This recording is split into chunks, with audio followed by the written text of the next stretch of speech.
Bafuna ubulungiswa abalandeli beGcokama. Sawubona kuphi nekuphi la kufinyela khona lembuso njengamanje. Ubungalela yini mathinta Cosi into mzomqamela amehla kabanye baqamela imali siwazi.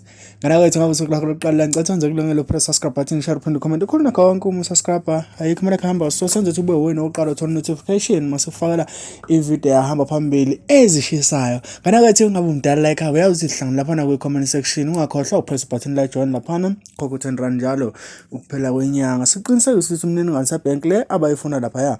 Asibone nje nibona wena nabakwa YouTube abalandeli beGcokama balokhu besho njalo bethi uKhuzani uyayiVotela pho ukuthi ayiVotele kunonto angayiqondi noma abantu abangayiqondi ayenzayo lapha kozini kuzowina 100,000 uKhuzani kusangenzeka mayeVotela spende imali more than 100,000 then abalandeli bathi uzoyicelebrate kanjani into oyithengile futhi oyithenge ngemali engaphezulu kwemali wena obuzoyithola. Uzokhumbula mlalelo wami ukuthi nyaka yenye uKhuzani eqhathwe nomthandeni nabanye abaculi oyingoma Mageja nengoma iJele.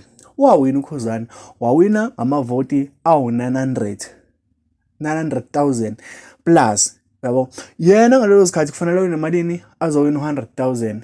Lama voti 150 u50 cent uthathwa abawa Vodacom noma abawa MTN noma abawa Cell C noma abawa Telkom ebese u1 rand uya uKhuzini straight ne ebese kuba ukuthi uKhozi kusho uKhuzani walenzela 900,000 plus kwaphinde kwaza amavoti amthandeni angisazi noma aba 200 something noma bamangaki kwase kuzoba laba abanye abaculi ababevotelwa.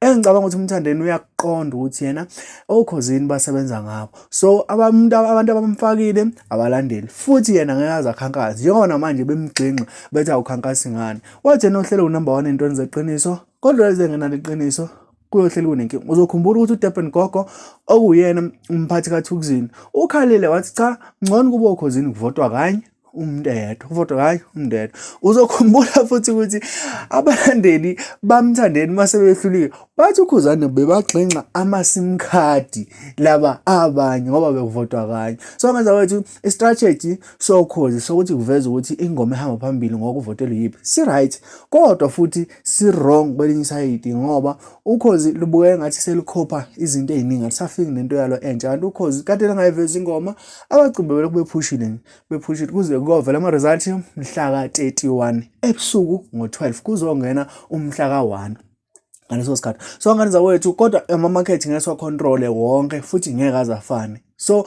uthini umbono wakho ngalolu daba? uKhuzani mawuthi wathenga amathikithi noma mawuthi uyayivotela ku right ukuthi ayivotele kuyawenza umqondo kuwena ukuthi athenge istatus because uKhuzani indlela enza ngayo ukuthi yena ujabulela ukuthenga istatus kuphela akabheki ukuthi yena ngemuva uzosebenzisa imali engakanani. Even if ngathi usebenzisa 100,000 plus ivoti labalandeli abazomvotela thothi mhlambe bezoba u990,000 already usawenzele uKhozi ebese kuzoba amavoti mhlambe umthandeni ake ngithi nje abe u50,000 already umthandeni senzele uKhozi FM u50,000 kuphinde kuzoba abanye u30,000 u25,000 kanjalo mhlambe uze ube nomuntu othola amavoti awu5,000 uKhozi selenzile million lenze imali ngaphekwa million automatically. Ingakho umthandeni engakhankasi ngicabanga ukuthi uyaqonda ukuthi ngeke lokhu ephusha abantu ukuthi ngicela ningivotele for in ngoba uyayazi imali azoyithola mangathi uyawina, yabo.